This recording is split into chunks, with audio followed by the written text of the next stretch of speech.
Bem-vindos de volta. Na nossa última lição, nós estudamos Provérbios capítulo 3 e a gente estava no versículo 11, falávamos a respeito da disciplina bíblica. Eu vou ler o texto de novo e depois nós vamos para o capítulo 12 de Hebreus e nós vamos ver lá no Novo Testamento a aplicação disso. Capítulo 3, versículo 11.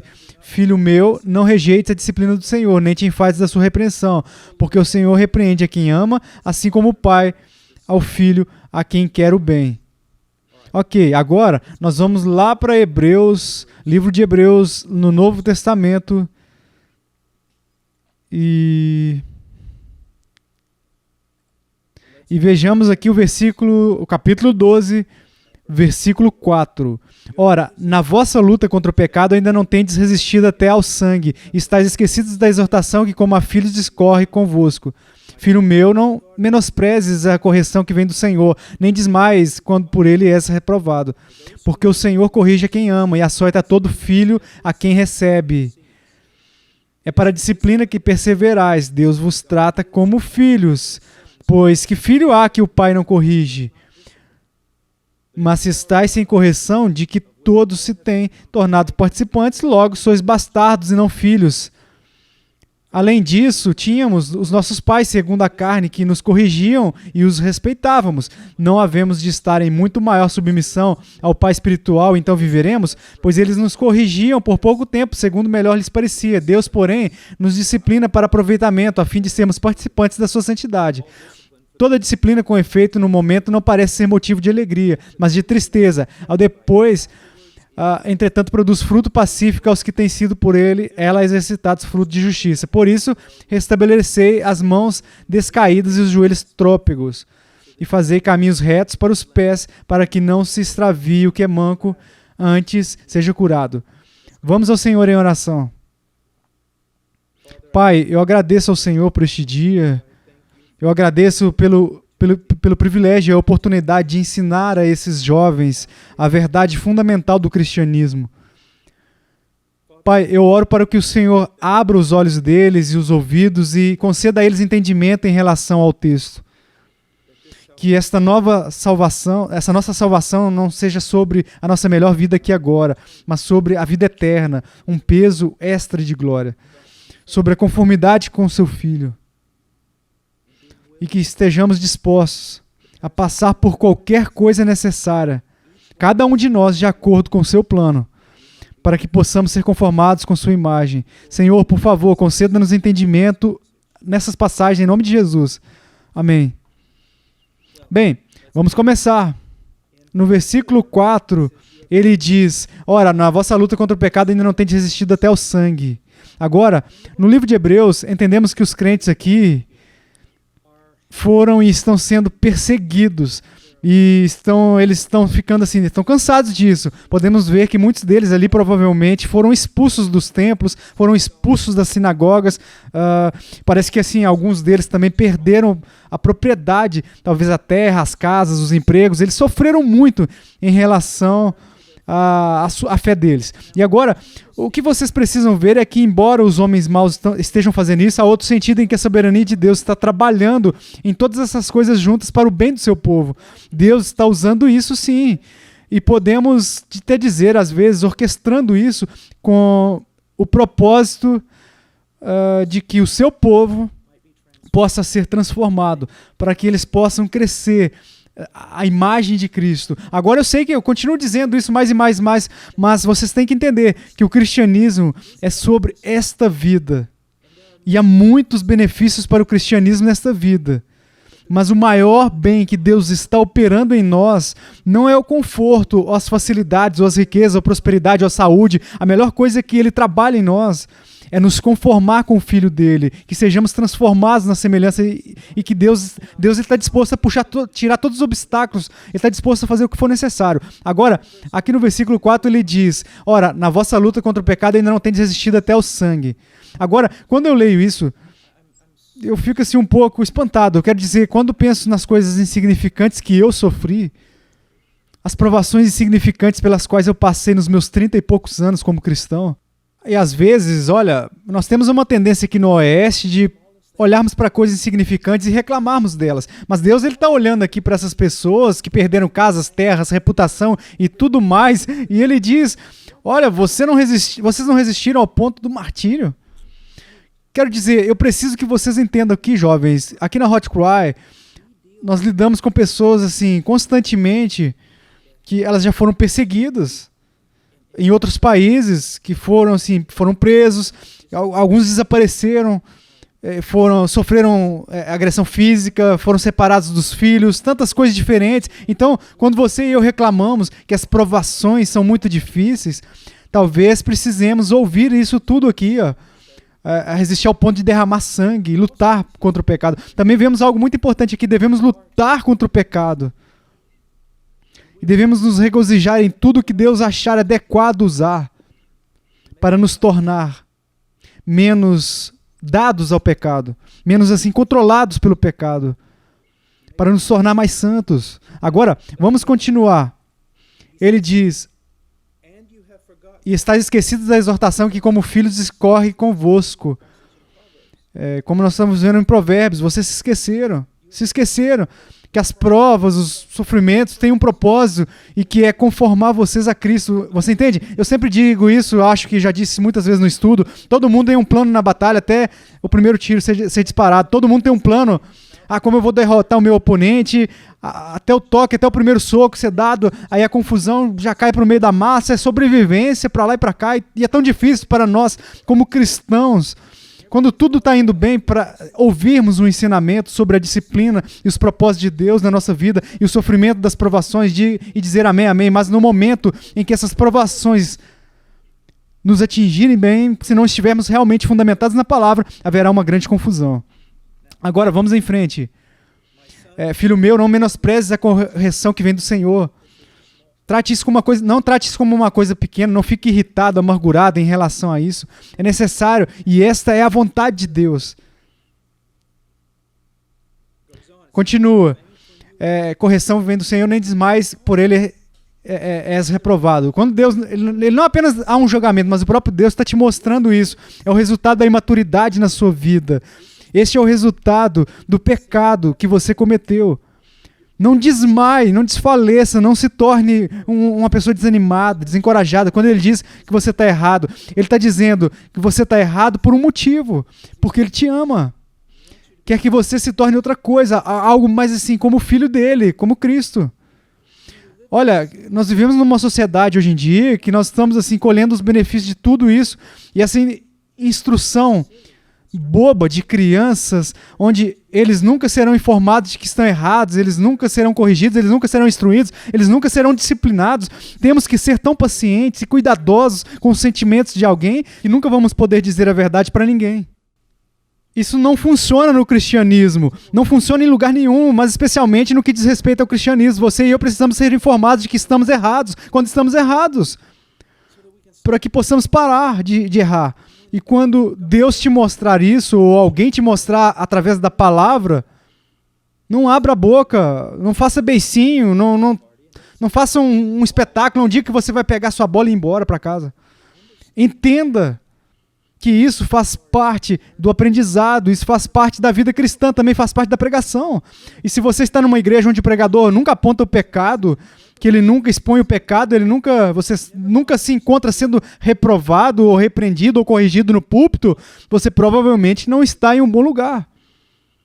Agora, eu não estou falando sobre uma pessoa mesquinha que está constantemente zombando e desdenhando de todo mundo abatido. Não é disso que eu estou falando. Eu estou falando de equilíbrio na pregação. Mas na pregação equilibrada, jovem, haverá não apenas instrução e encorajamento, mas também correção e repreensão. E chamado ao arrependimento é a mudança.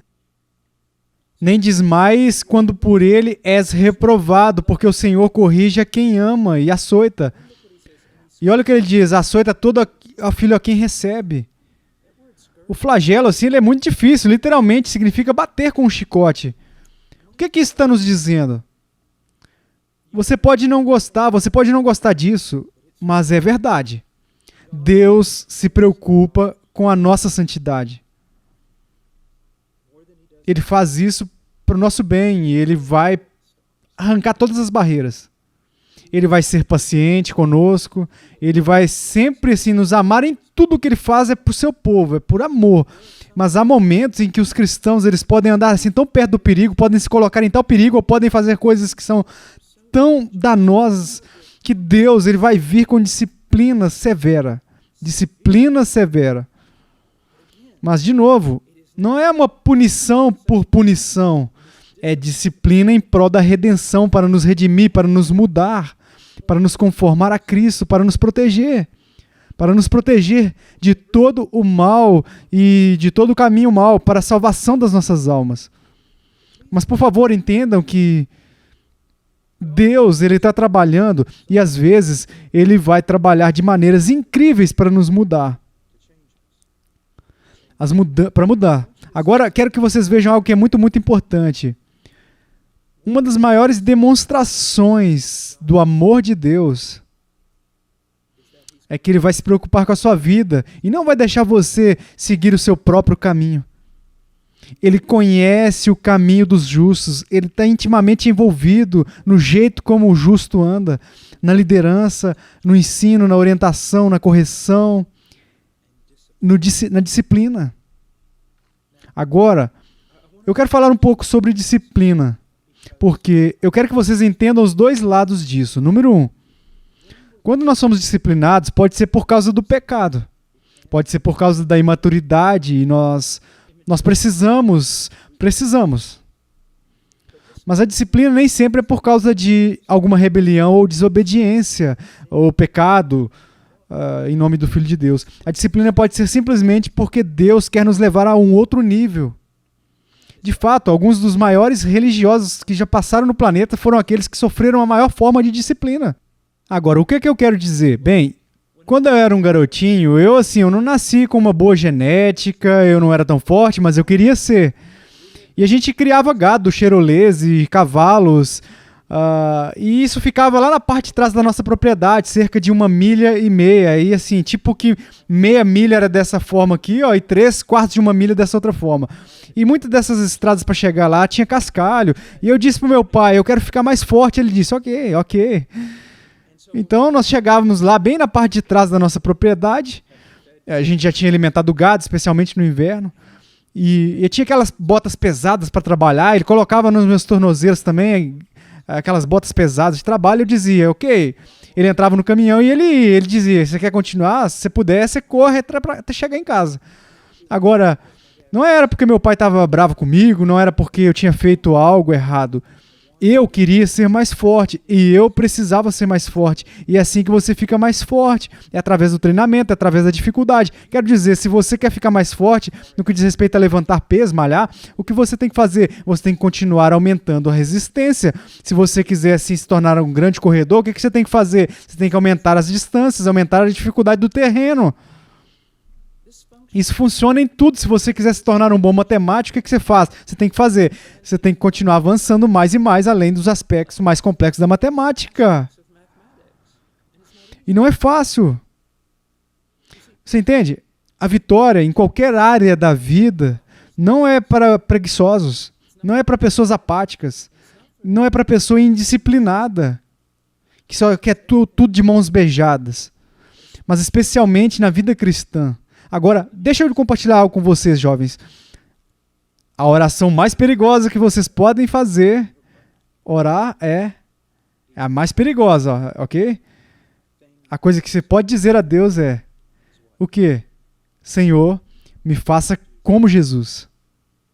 O escritor de Hebreus nos diz que mesmo o filho aprendeu a obediência pelas coisas que ele sofreu.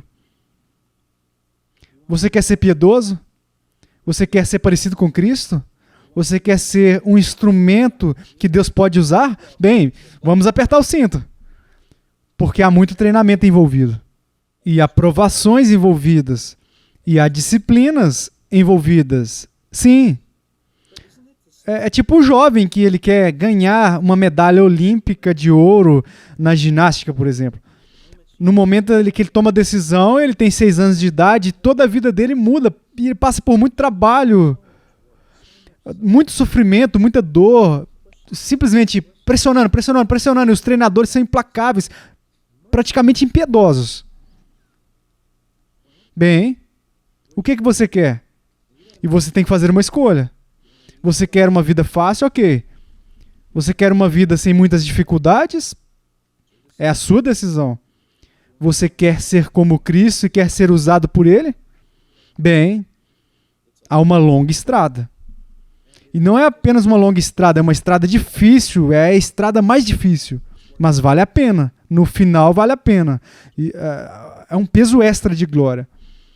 E sabendo, em sã consciência, que você fez o que poderia fazer para honrar a Deus pelo bem do povo dele. Mas não se engane. Isso abrirá uma porta para as dificuldades. E se alguém está dizendo algo a mais, eles estão tentando te vender algo que não vale a pena comprar. Ok? Vamos em frente. Ele diz no versículo 7, é para a disciplina que perseverais. Deus vos trata como filhos, pois que filho há que o pai não corrige? Mas se estáis em correção de que todos se têm tornado participantes, logo sois bastardos e não filhos. Isso aqui é uma coisa muito estranha. Vocês talvez possam ouvir isso porque vocês foram criados agora em uma cultura onde a disciplina dos pais, a disciplina dos professores, assim, é uma coisa que ela simplesmente não é nem mencionada. Já é ridicularizada, é tratado como algo vil, algo errado. Mas a maioria do mundo, assim, a maior parte da grande maioria, assim, em toda a história, não era assim antigamente. Não fazia sentido ser pai e não disciplinar seus filhos. Não havia sentido, assim, de aprender, mesmo na educação, sem a disciplina. É absolutamente, assim, impossível. E aqui nós podemos ver algo que isso é uma verdade espetacular, que você precisa aprender. Uma das maiores evidências que você é realmente um filho de Deus é que Deus ele não vai deixar você viver da maneira que você quer. Ele vai intervir na sua vida para que o propósito dele possa remover você do pecado, te tornar santo, te direcionar a sua vida nos caminhos da justiça. Você entende? Olha o versículo 8. Mas se estáis sem correção de que todos se têm tornado participantes, logo sois bastardos e não filhos. Vamos olhar um minuto para Jacó e Esaú. Diz especificamente, os profetas disseram, Deus disse, eu amei Jacó e aborreci de Esaú. Agora, quando você olha para isso, você vê algo que não parece assim, se encaixar perfeitamente. No final da vida deles, quando Jacó volta para a terra prometida, Esaú ele é muito próspero, muito poderoso, muitas pessoas seguiam ele. Ele tinha muita riqueza, ele nem precisava do presente de Jacó, que o Jacó queria dar para ele. Então, é como que Deus assim, mostrou o ódio e a inimizade contra Esaú. Então, Jacó, assim, ele era próspero, ele era muito, muito próspero, mas parecia que, assim, que todos os dias da vida dele, Deus estava batendo nele, como minha avó costumava dizer. E com Esaú, assim, você nunca vê Deus disciplinando Esaú, mas ele disciplinava Jacó em cada passo, até o ponto, assim, de voltar para a terra prometida, e ele estava mancando. Então, o que está acontecendo aqui? É um dos melhores sinais do julgamento de Deus, de que você não pertence a Ele, é que Ele apenas vai deixar você ir. Ele apenas vai arrancar as fronteiras, assim. Ele não vai intervir em nada para te tornar santo, para mudar o seu caráter, para te instruir nos caminhos da justiça. Ele apenas vai deixar você ir. E um dos maiores sinais de que você de fato é um filho de Deus é exatamente o oposto. Ele não vai deixar você ir, mesmo quando você quiser. Às vezes ele vai trabalhar na sua vida. Ele vai te purificar da injustiça, da iniquidade. Ele vai te transformar. Ele é esse tipo de pai. E é assim que ele demonstra o seu grande amor por nós. Agora, vamos para o versículo 9. Além disso, tínhamos os nossos pais segundo a carne, que nos corrigiam e os respeitávamos. Não havemos de estar em muito maior submissão ao pai espiritual, e então viveremos? Olha, houve muitas vezes que o meu pai me disciplinou quando eu não apreciei. E eu não apreciava isso, eu não queria aquilo. Mas quando eu olho para trás agora, a disciplina dele, a disciplina da minha mãe, às vezes a minha mãe ela era mais difícil que meu pai. Mas eu respeitava isso. Porque muito do que eu sou hoje, assim, muito da coisa que eu posso fazer hoje, das coisas que eu posso fazer, É resultado da disciplina que eles aplicaram em mim. É tão engraçado, você sabe que às vezes o administrador ele quer vir e dizer, olha, você só precisa parar de trabalhar. E eu não sou muito inteligente, mas posso trabalhar como um cavalo arando terra. E eu devo isso ao meu pai. Eu me lembro, olha, como um menino, você sabe, de manhã cedo, meu pai, ele vinha, ele sempre dizia a mesma coisa. Menino Paul, se levante. Não há descanso para os ímpios. E o que ele dizia? É o que ele diria. E quando ele dizia isso, levante-se, era melhor eu me levantar. E trabalhar.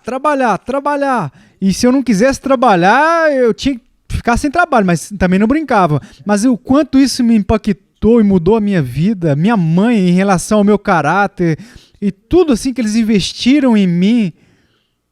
E quando eles me diziam não, e quando eu desobedecia, e havia punição, com razão. Isso me mudou, me transformou, me moldou. Então, eu os respeito por isso. Então, quanto mais eu devo respeitar a Deus, porque, pense sobre isso, o Deus do universo de fato se preocupa o suficiente para estar envolvido na minha vida, intervir para me transformar em algo maior. Não é uma coisa incrível? Isso é um privilégio. O fato é que quando ele me disciplina, ele não é como a minha mãe e meu pai. Ele vê tudo perfeitamente. Ele sabe exatamente o que precisa ser feito. Ele nunca comete um erro, ele nunca julga mal, ele nunca disciplina muito pouco, ele nunca disciplina demais, é sempre perfeito. Então eu deveria respeitá-lo. E se eu respeito meus pais terrenos por isso, quanto mais eu devo respeitar a Deus, que é perfeito em todos os seus caminhos. Então continuamos, ele diz no versículo 10, pois eles nos corrigiam por pouco tempo, segundo melhor lhes parecia. Deus, porém, nos disciplina para aproveitamento, a fim de sermos participantes da sua santidade. Olha, a disciplina dos meus pais teve um impacto neste mundo. Eles estiveram comigo por um tempo.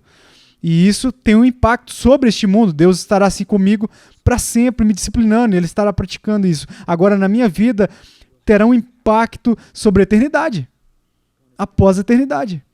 E por que ele disciplina nós? Não só para a sua glória, mas para o nosso bem. E qual é o nosso bem? Qual que é? Sua melhor vida agora? Facilidade, conforto, prosperidade, riqueza, o acúmulo de coisas? Não. Uma coisa muito maior. Veja o que é. Ele diz, nos disciplina para aproveitamento, a fim de sermos participantes da sua santidade. Participantes da sua santidade é basicamente sinônimo do que nós temos lá em Romanos 8, para nos conformar à imagem do seu Filho, o primogênito entre muitos irmãos. Depois de salvar, a obra primária de Deus, o seu objetivo é transformar, mudar você, é mudar você. E, pelo que vemos nas Escrituras e pelo que alguns de nós, velhos santos, podemos testemunhar em nossas próprias vidas, ele não vai parar por nada. Ele é implacável. Ele é implacável. Como diz aqui em cima, ele disciplina todos os filhos a quem ele recebe, mesmo açoitando, a ponto de derramar sangue. Ele fará tudo o que for necessário para nos mudar. E você sabe o que é incrível? Ele sabe exatamente o que o Paul Washer precisa. As provações que eu preciso passar não são necessariamente as provações que você precisa atravessar e vice-versa.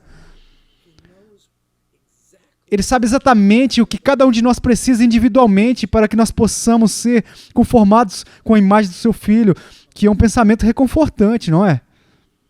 E ele está fazendo isso para o nosso bem, para a nossa santidade. Santidade, piedade, traz benefícios não apenas nessa vida, de acordo com as Escrituras, mas na vida por vir.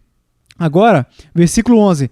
Toda disciplina com efeito no momento não parece ser motivo de alegria, mas de tristeza. Isso é tão verdadeiro. Isso é tão verdade.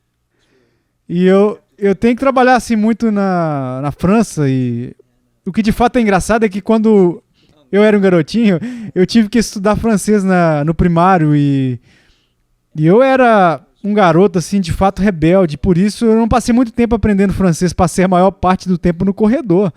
E o professor me disciplinando, que foi assim, ele tinha um remo assim deste comprimento, ele fazia buraco através dele pro ar escapar assim, eles me esgotavam, e E eu me cansava disso, eu me cansava um pouco. Nunca foi assim algo que me alegrava. Era triste, mas era o que eu precisava. É o que eu precisava. É o que eu de fato precisava. Ok? Então, não é algo feliz assim no início, não é bom, mas corrige você. E os resultados sim podem ser alegres. Olha, ontem eu estava ali fora no quintal, eu estava fazendo exercícios com... Ontem era dia de malhar a perna, é sempre tão difícil, então eu estava lá no quintal e eu estava fazendo assim movimentos repetidas vezes. E minha esposa, ela olhou pra mim e disse: você tem quase 60 anos, quando que você vai desistir disso? Mas, você entende? É doloroso, de fato é doloroso, mas especialmente com o joelho substituído e tudo mais, mas é necessário. Os resultados valem a pena. Isso significa que talvez eu vá viver mais, talvez eu possa trabalhar mais, talvez a minha cabeça esteja mais clara. Então você faz esse tipo de coisa que não são necessariamente alegres naquele momento, mas que te beneficiam. E essa é uma das coisas que os jovens me assustam. Até mesmo nos videogames, que não são violentos ou imorais. É que há um tipo assim de gratificação imediata. Você simplesmente entrou naquele mundo e você já pode simplesmente fazer isso. Não há suor, não há curva de aprendizado, não há disciplina, você constrói coisas, você faz coisas, mas isso não é realidade. Na realidade, há disciplina, há treinamento, há correção, há consequências, e nisso encontramos alegria, porque se torna algo diferente do que nós éramos. Então, ele diz que a disciplina, assim, no momento parece não trazer alegria, mas trazer tristeza. E depois produz fruto pacífico aos que têm sido por eles exercitados. Aqui está outra coisa que é muito importante. O treinamento, exceto talvez nessa geração, o treinamento, assim, a aprendizagem, sempre envolve disciplina. Sempre. Sempre. Agora vamos em frente. Ele diz: produz fruto pacífico aos que têm sido por ela exercitados, fruto de justiça. Então, o que Deus está fazendo? Bem, eu não sei exatamente o que Ele está fazendo na sua vida, mas eu sei que você é um cristão e Ele salvou você 100% pela graça, pelo sangue do Filho dele, pela morte e ressurreição do Filho dele. E você é salvo pela fé. Você é justificado pela fé, não por obras. Nenhum homem pode se orgulhar disso, mas uma vez que você foi salvo pela fé, pela graça, esse Deus que te salvou, Ele vai começar a trabalhar em você. E Ele vai te ensinar por intermédio da sua palavra, Ele vai instruir você, Ele vai te guiar, mas Ele também vai te disciplinar. E por quê? Por causa da justiça. E o que é justiça? É conformidade com a imagem de Cristo, em conformidade com o caráter e a vontade de Deus. Ele está disciplinando você para dar um peso extra à glória, para alegria, pela alegria indescritível, por uma eternidade com Ele. Ele está te preparando, Ele está mudando você, esse é o objetivo. E de fato, à luz do que está esperando por nós, temos que passar por, você sabe, é preciso entender que vale a pena. E não só vale a pena, mas é projetado por Deus, por um Deus que é sábio e amoroso. Então, qual é a melhor coisa que nós podemos fazer? Aceitar isso. Confiar nele. Espere dele. Espere que Deus esteja falando a verdade. Conforme assim você passar por esses incêndios, pelas provações, e mesmo quando você passar pela disciplina, que mesmo que não for o resultado do seu pecado, é que Deus está trabalhando porque Ele te ama. Porque Ele não vai tolerar nada além de mim.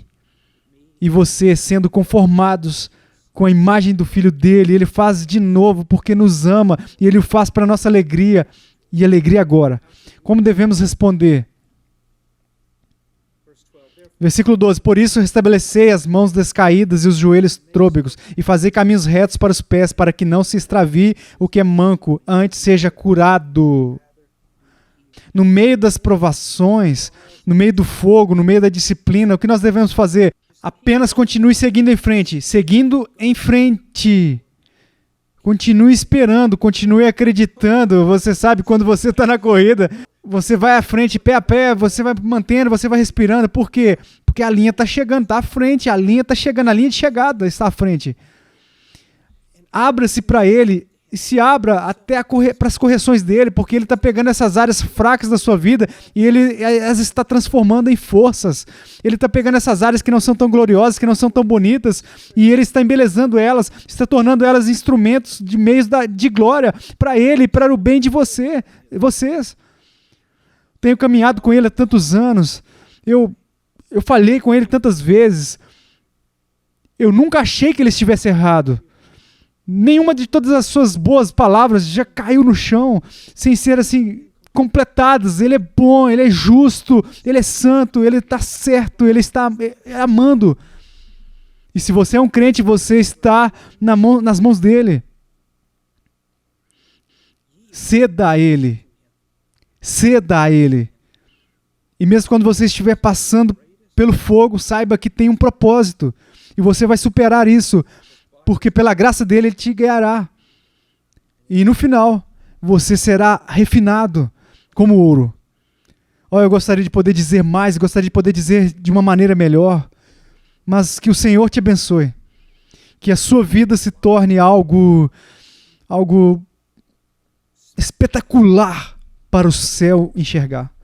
Que você possa ser conformado à imagem de Cristo, que você possa se tornar um instrumento de sua glória, da sua vontade. Que você brilhe como uma luz no meio deste torto, escuro e perverso mundo, essa geração. Mas para fazer isso, você vai ter que passar pelo fogo.